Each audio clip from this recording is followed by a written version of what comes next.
అయ్యా ఇప్పుడు ఆయన వల్ల చదువుకొని, ఆయన వల్ల జ్ఞానం పొంది, ఆయన వల్ల ఉద్యోగం తెచ్చుకొని, ఆయన వల్ల ఓటు తెచ్చుకొని, ఆయన వల్ల రేషన్ కార్డు తెచ్చుకొని, ఆయన వల్ల ఇల్లు కట్టుకొని, ఆయన వల్ల పింఛన్ తెచ్చుకొని, ఆయన వల్ల అన్నీ తెచ్చుకున్నప్పుడు ఇప్పుడు మనం ఎవరి వెనకాల ఉండాలా?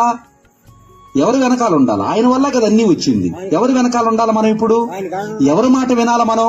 అంబేద్కర్ మాటే కదా, అంబేద్కర్ మాట కదా వినాలి. ఎవరికి ఓటేయాలా? అంబేద్కర్ మార్గంలో ఉన్న వాళ్ళకే కదా ఓటేయాలా. కానీ మనం ఏం చేస్తున్నాం తెలుసా? మనల్ని కాటు వేసే సర్పం దగ్గరికే వెళ్ళిపోతున్నాం. ఆయనేమో అన్ని ఇస్తే ఇవన్నీ మీకు ఉండకూడదని చెప్పిన వాళ్ళ దగ్గరకు పోతున్నాం మనం ఇప్పుడు. అవునా కాదా?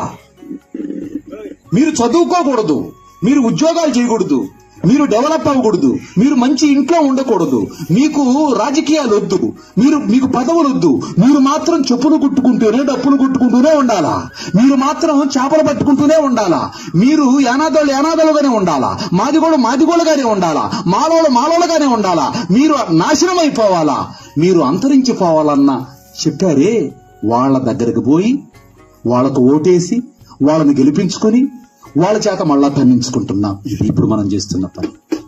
న్యాయమా చెప్పండి? ఈయనన్నీ ఇస్తే ఈయన వదిలేసి